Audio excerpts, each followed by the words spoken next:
Hey, yo, what's good, everybody? Welcome back to another episode of Bros Talk MMA.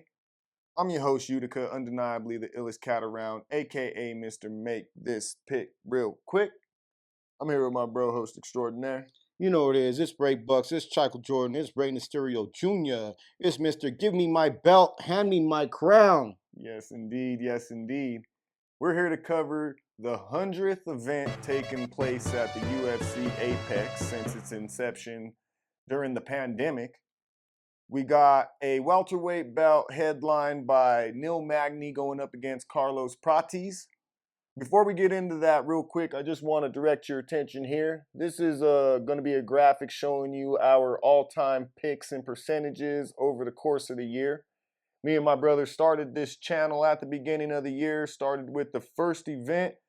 There's going to be 42 in total. This is the 38th that we're covering right now. So we just want to give you a breakdown of what our all-time statistics have been win-loss wise, picking these fights. It's been hundreds of fights.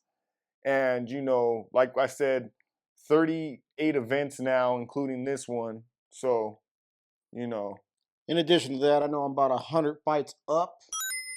Yes, currently indeed. on the year. Picking over 60% right now. Absolutely. I'm picking somewhere in the high 50s, but that's another story. I only have like 4 events to catch up to this guy. I don't know if it's gonna happen, but yeah, we're here to cover this event. It's a 13 fight card. We're gonna start off in the middleweight division. We got Tresean Gore going up against Antonio Trocoli. We got Gore coming in. They're 1-2 in the UFC, 4-2 overall, and 3-2 in their last 5. We got Trocoli coming in. They are 0-1 in the UFC, 12-4, and 1 no contest overall, and 3-1 with that 1 no contest in their last 5 fights. I'm going to be going with Trocoli in this one by either submission or decision. They're going to be the older fighter, taller and longer, with the edge in grappling and possibly striking. That for me just equals more routes to victory. They did lose their debut fight when they came into the UFC, but it was just a short notice replacement to go up against, Shar Bullet, and we know what he's turned into now. So, I think if he pours on the pressure and volume in this fight, I believe that he'll be able to win. We got Gore coming in as the smaller fighter. Definitely like a powerful striker. Not a lot of volume, I would say. Can definitely wrestle and will probably not use it, unfortunately. I just feel like they like to stand and they're only going to really, apply the wrestling if they start getting pieced up, which by then I feel like it'll be too late. So my pick's going to be going with Trocoli on this one. I've got to agree with the Trocoli pick. I think he showed a lot of heart in the fight that he came in, even though he did lose because it was on short notice. I do think he is a good fighter. Great grappling. Strikes, I think they're damn near even. So I think that he just has a few more routes to victory, a few more looks that he can give Gore than Gore can give him.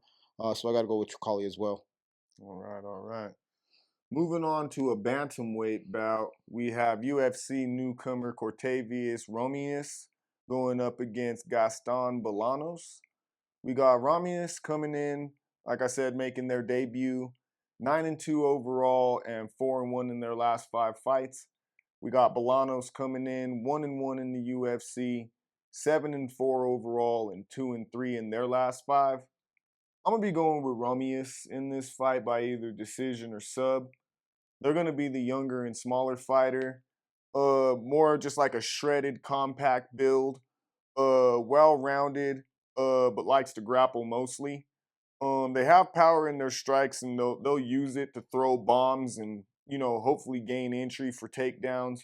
I would say if they mix that in and just are able to manage their energy, they should be able to win. We got Bolanos coming in. They're going to be the slightly older fighter by 2 years. Bigger in stature, has hands and possible edge in striking. No grappling really. They're just gonna want to keep this standing. They they were dropped recently 10 months ago. So it's, who's to say, if they've recovered or not, or if that layoff was good for them or not. But I still feel like in this bout, they're just going to need like a flash KO, hurt Romious early, and that would probably be their best route to victory. But I'm going to be going with Romious. I gotta agree with the Romious decision. And I do believe decision is going to be his route to victory. I think he's going to take him to deep water, and that's how he'll get Bolanos. Because he is a great grappler. He does have striking, and I think Bolanos does have striking slightly better than Romious, but not so much that he outclasses him. So I think that Romious is definitely going to get this one done, and he'll be my pick. For sure. Moving over to the women's division in the bantamweights, we got Melissa Mullins going up against Klaudia Sygula. We got Mullins coming in 1-1 in the UFC, 6-1 overall, and 4-1 in their last 5 fights. We got Sygula making their UFC debut. They're going to be 6-1 overall and are currently riding a 6-fight win streak.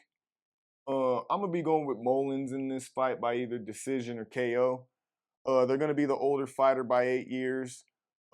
Pushes forward and likes to pressure their opponents. Definitely a dog fighter. That's gonna take one to give one. Looks for takedowns and then eventually KOs opponents by just smothering them on the ground and just wearing on their energy. Sygula, they're the younger, slightly smaller fighter. Striker that, they throw hands, but just there's no real technique or danger with really any aspect of their game. Their resume appears to be somewhat padded to me.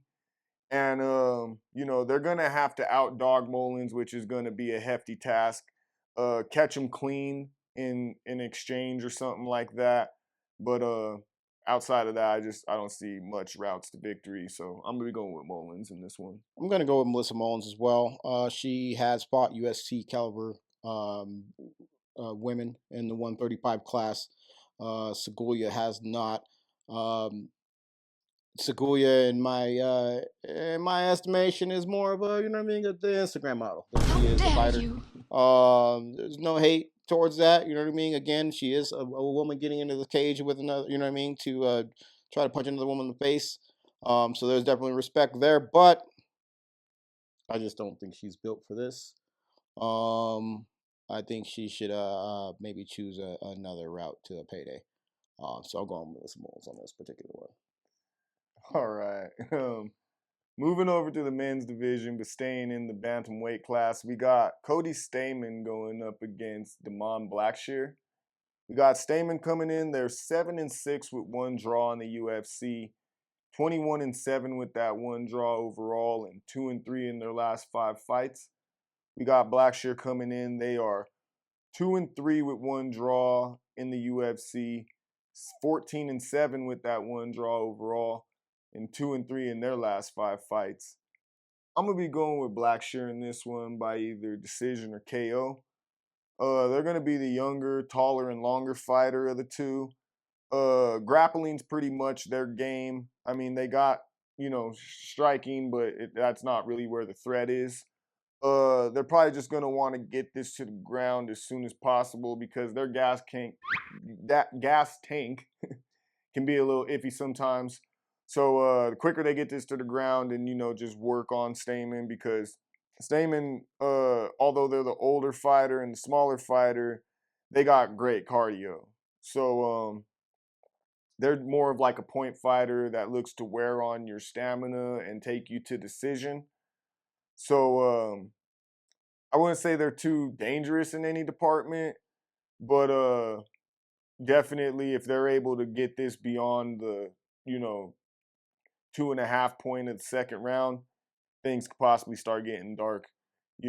So I'm gonna be going with Blackshear, but Stamann definitely is live in this one, but I'll be going with Blackshear. I gotta agree with you on the Blackshear pick.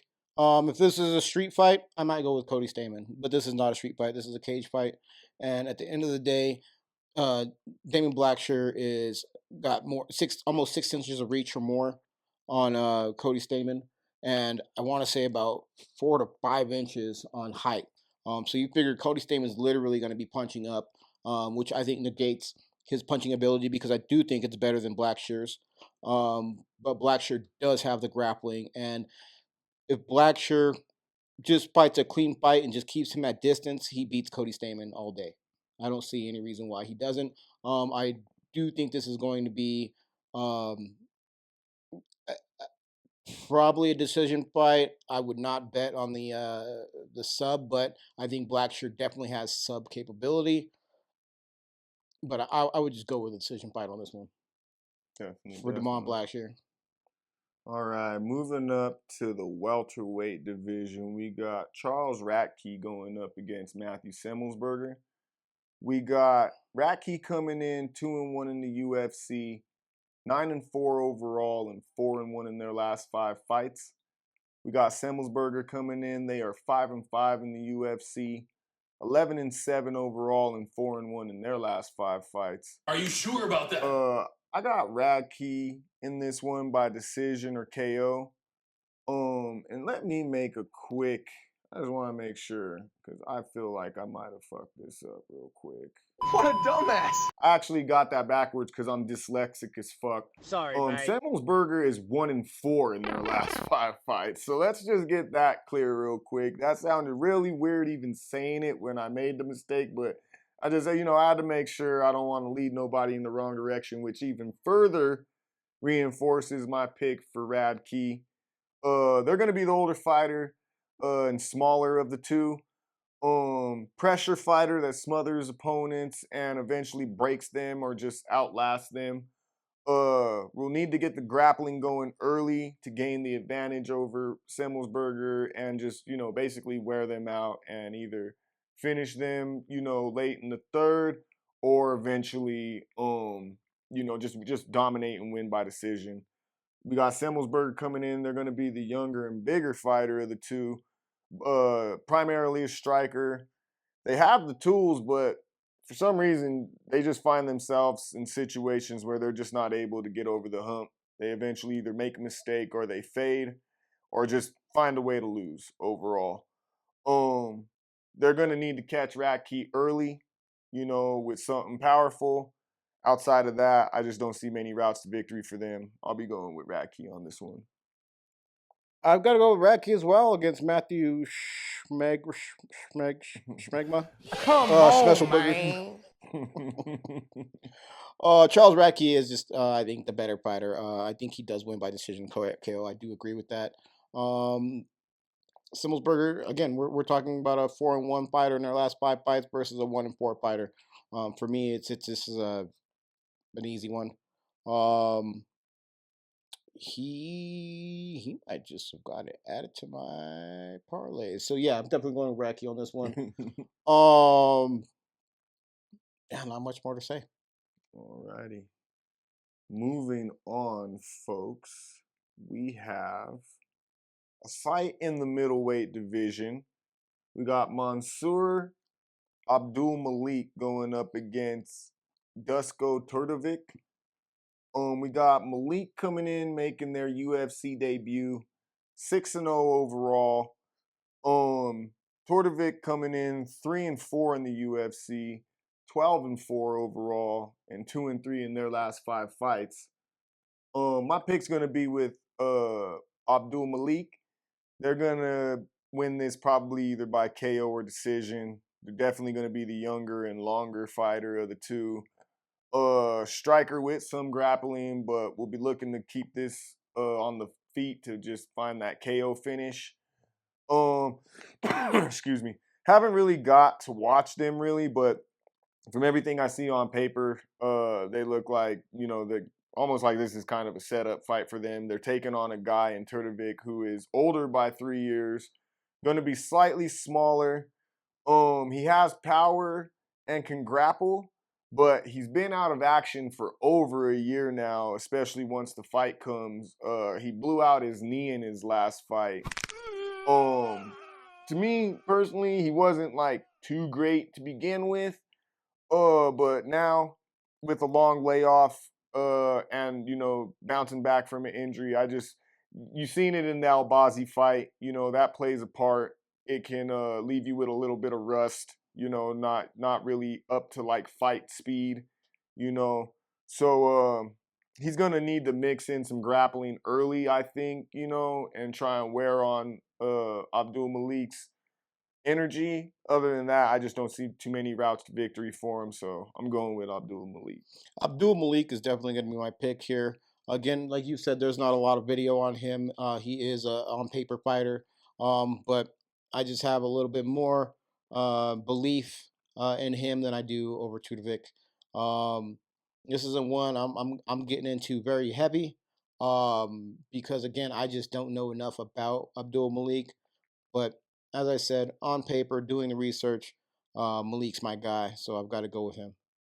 All right, folks. I guess actually I'm gonna save y'all the long, scrolling credit. We're just gonna get into this one real quick. We got a welterweight bout between Elizeu Zaleski going up against short notice replacement Zach Scroggin. Originally, this bout was supposed to be Zaleski versus Nicholas Dalby. Dalby apparently just withdrew. I mean, today. We're recording this on a Tuesday. We were actually doing a take before this and had found out that Dalby dropped out. So now they found Scroggin on short replacement. That last name is hilarious. Yeah. Anyway, though, make a long story short, we're going with Zaleski in this one. He's going to be the more experienced fighter overall, and especially in terms of UFC fights. And yeah, Scroggin's if you look at his record, he's undefeated, but if you look at who he's been fighting against, it's been nothing but tomato cans. This is literally just, hey, we need somebody to come in here so that we can fulfill our contractual obligations to this fighter. Get him his fucking fight this fucking before the year closes out. And yeah, you're our guy, Scroggin. We appreciate you. You look nice on paper. So yeah, you might shock the world, but if you ask me, I don't see it happening. I was originally gonna go with Dalby in this fight, but now I have to switch my pick over to Zaleski. Zaleski's definitely going to scrog Zach Scroggins. Hey, yo, what the fuck? If you didn't think I was going to say it, Yo, come bro. on, bro. Shout out to the homie Ronnie, who's the only nigga I ever really knew who came up with that word. And I thought he just made it up, but apparently, I don't know. But yeah, that's funny. So that's why I couldn't. It's like Scroggin, like, oh my god. It's not funny! Anyway, Zaleski's going to get to Scroggin. We'll leave it at that. Oh shit. All right. Moving on to the women's strawweight division, we got a bout between Luana Pinheiro going up against Gillian Robertson. We got Pinheiro coming in 3-2 in the UFC, 11-3 overall, and 3-2 in their last 5 fights. We got Robertson coming in 11-6 in the UFC, 14-8 overall, and 4-1 in their last 5 fights. I'm going to be going with Robertson in this one by either decision or sub. I just think they're on a tear right now. They're grappling specialists. They're going to be the slightly younger of the two, slightly bigger of the two. Their hands aren't great, but they're going to be decent enough to gain entry for takedowns or just to get close in general. They can pretty much sub or end the fight by ground and pound once it gets to the ground. Pretty much at any time at that point. That's pretty much their world. You got Pinheiro coming in. They're going to be the slightly older and smaller of the two. They can grapple as well, but from what I've seen in their UFC tenure, they prefer to strike. They're not really powerful. But they do have that dog mentality and are willing to take one to give one. I would just say that they've shown not to have a great fight IQ at times. Sometimes can fade, not manage their energy quite that well. And when it comes to the ground game, I just don't think they're on Robertson's level. They would have to keep this on the feet primarily and at distance to really stand a chance.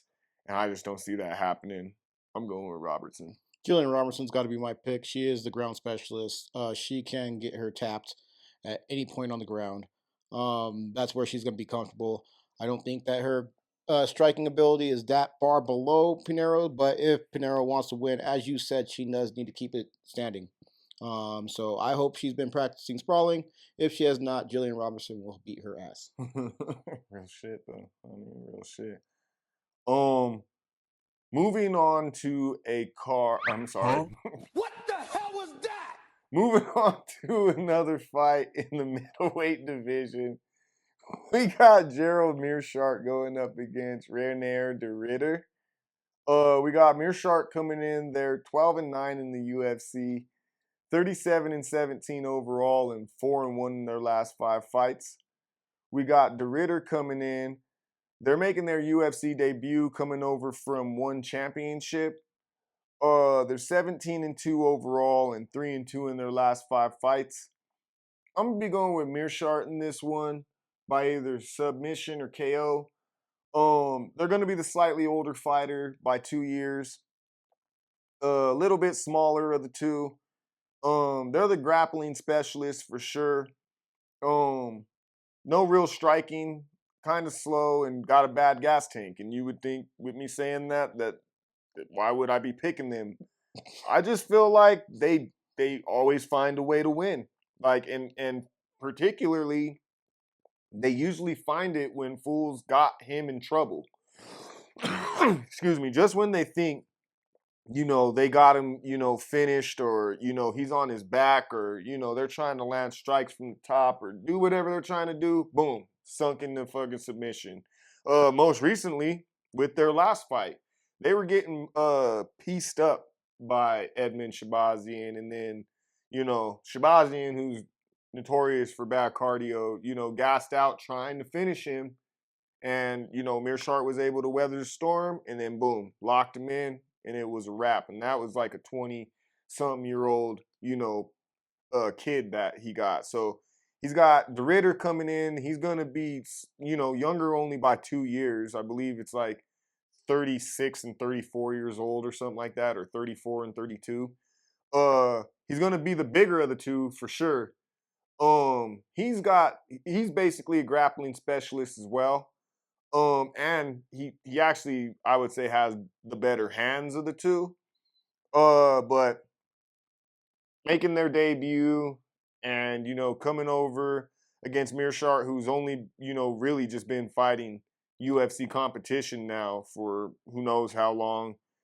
He's coming over making his debut. I'm just not sure about him. I can't, confidently make a pick in them. So I'm going to go with Meerschaert, who's proven to me that even, as an underdog and against the odds can, make things happen. So I'm going to be taking him to want to prove something against this transfer. I'm going with Meerschaert. I got to go with Gerald Meerschaert as well versus the Reindeer. de Ridder. Not his official nickname, but it should be.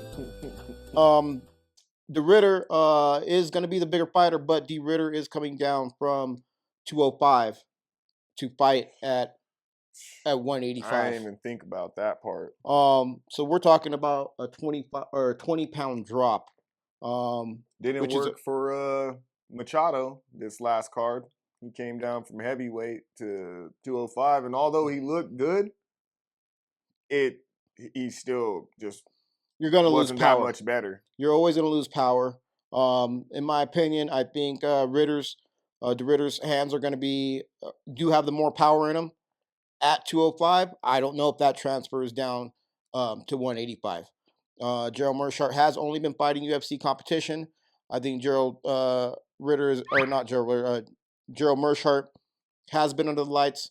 He isn't going to have the butterflies that maybe de Ridder might have. He is proven. I've got to go with Meerschaert in this one. Yeah, for sure. That's gonna be a nice one too, because he's definitely the underdog. He's right? that is a live dog alert. We got to bring that back. For sure. Moving on to a men's bantamweight bout, we have Ricky Turcios going up against Bernardo Sopaj.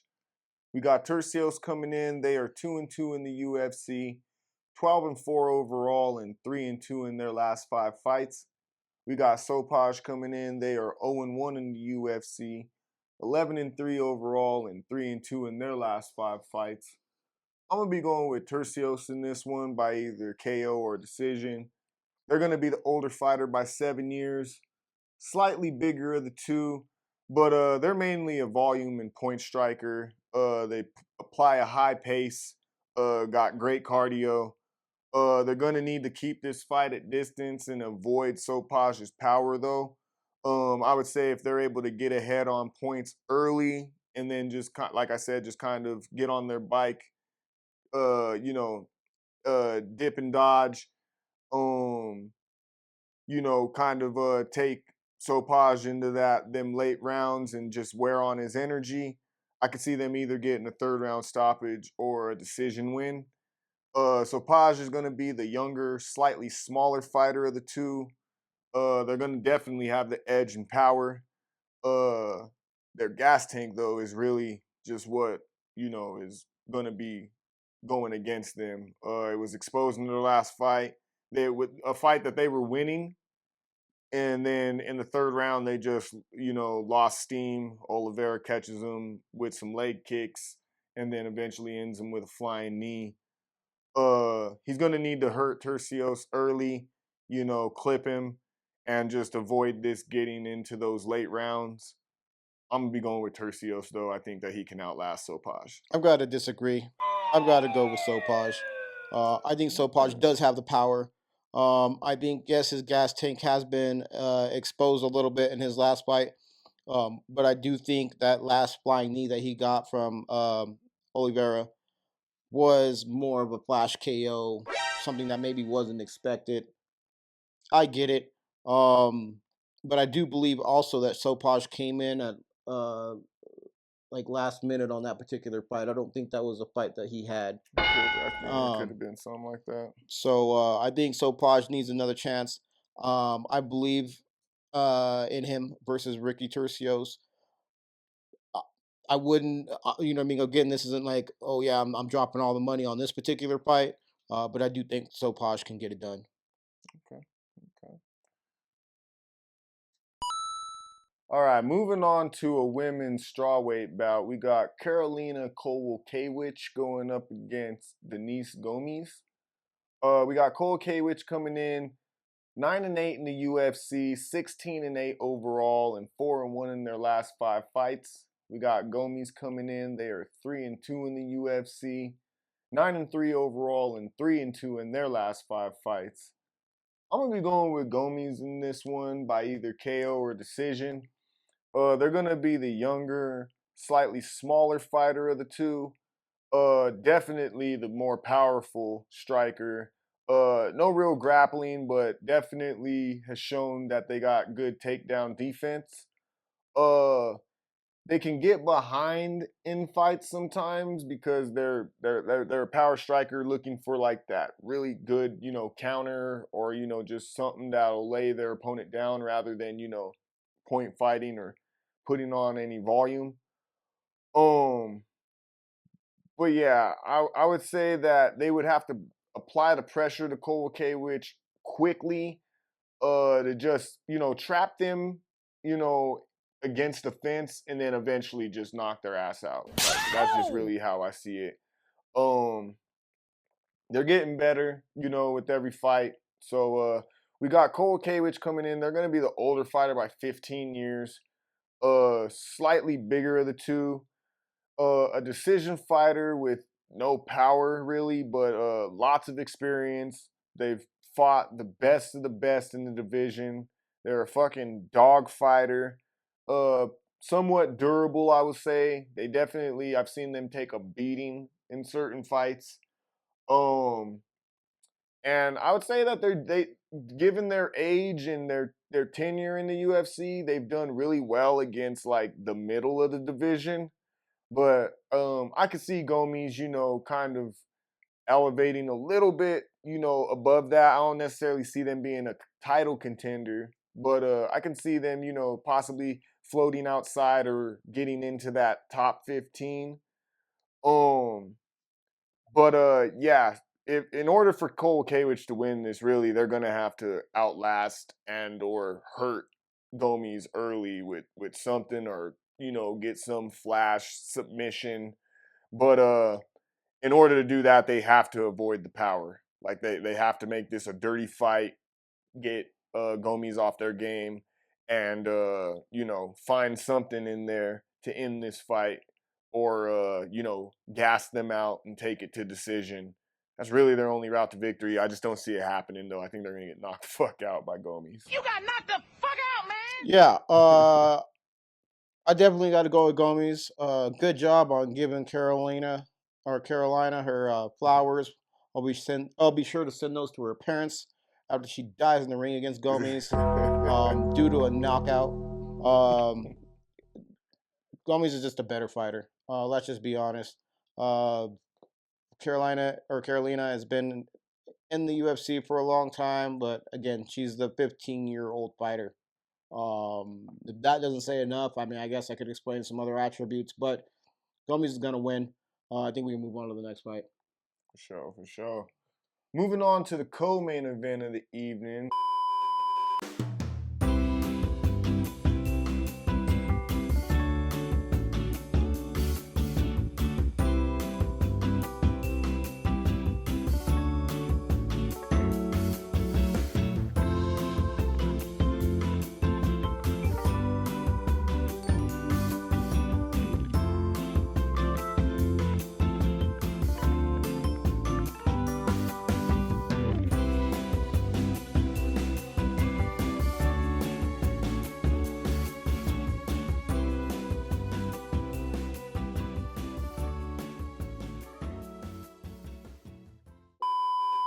All right, folks, moving on to the Main event of the evening. We got a welterweight bout between Neil Magny going up against Carlos Prates.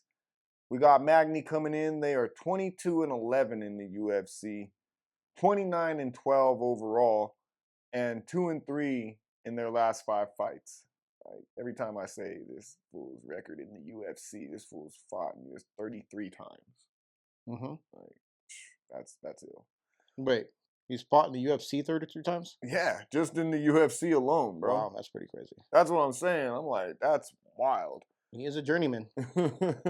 We got Prates coming in 3-0 in the UFC, 20-6 overall, and currently riding a 10-fight win streak. I'm gonna be going with Prates in this one. It's pretty simple. I mean, it's gonna be either by KO or submission. They're the younger, smaller fighter of the two.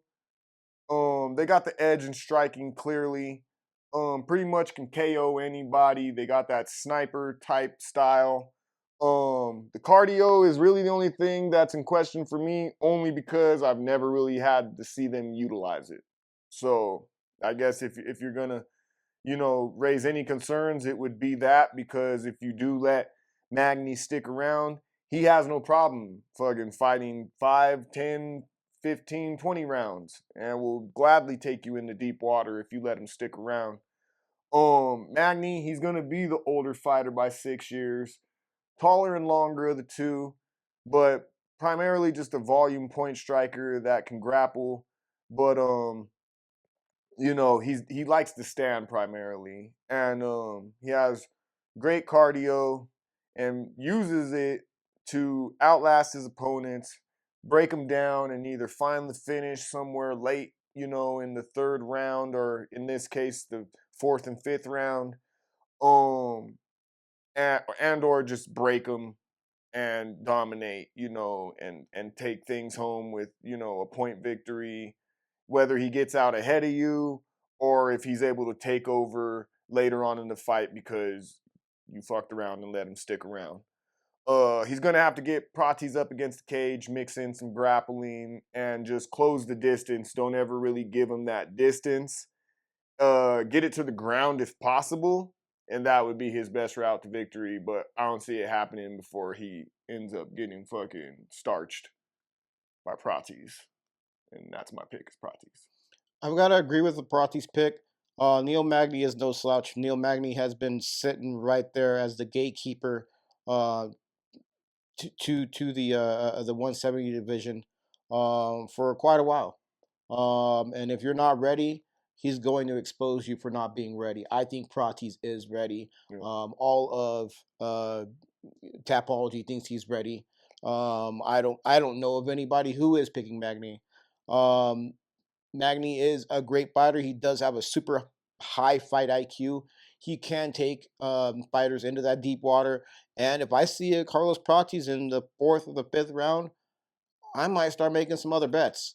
But I think Prates gets this done within 3. I think he does starch him. I think he does, KO him. I think as long as he is able to get it done in these earlier rounds, we'll be okay.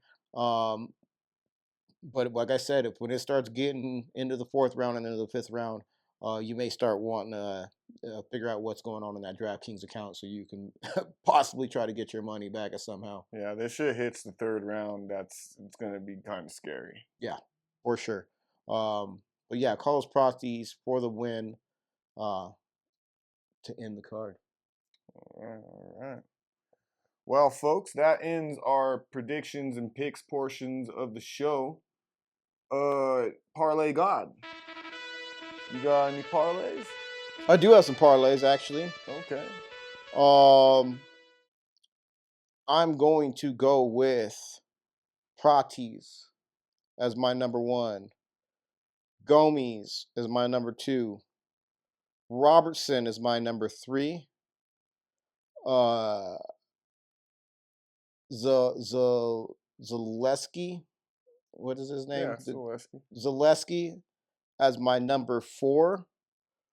Radtke as my number 5. Mullins is my number 6. Meerschaert is my number 7. Damn, son. Now, what I would do is I would just make incremental bets from 3 on the 7. So a 3 pick, a 4 pick, a 5 pick, so on and so forth. And that's where I'm at. All right, I like it. I got a base 3 that I'm gonna start with. I'm gonna definitely go with Radtke, Robertson, and Gomes. If you want to spice things up, then I'm gonna go with a spicy Mullins. And if you really want to spice things up, I'm gonna go with an extra spicy Prates on top of that. 5 and all, but I feel pretty good about it. And yeah. You got anything else? No, man, I think shit's going good. We done damn near made it to the end of the year. Almost there, man. Almost there. Picks are in the plus side of things. You know what I mean? We're sitting in the green still. Yes, sir. Yes, sir. That's always good. I think we got some things coming up in the future. I feel like we'll hold those off until they come to fruition. But very big for the channel. Yeah. Appreciate you guys watching. Like, comment, subscribe. Yep. Make sure that you follow us on IG and TikTok at Bros Talk MMA. On IG, you can follow my brother here at r1.mason. And you can follow me at Utica_SME. Yeah. Outside of that, I mean, really don't got much else to say. This has been another episode of your favorite picks, predictions, and MMA, UFC, sports betting. I got a fucking, I don't know what the fuck going on, but shit's making me cough, so I apologize. You're tuned in to Bros Talk MMA. I'm your host, Utica, undeniably the illest cat around, aka Mr. Make This Pick Real Quick. I'm here with my bro, host extraordinaire. It's Mr. Give me my belt, hand me my crown. Yes, indeed. I guess, with all that being said, all I have left is we wish y'all nothing but the best. Happy betting. And until the next time, we out.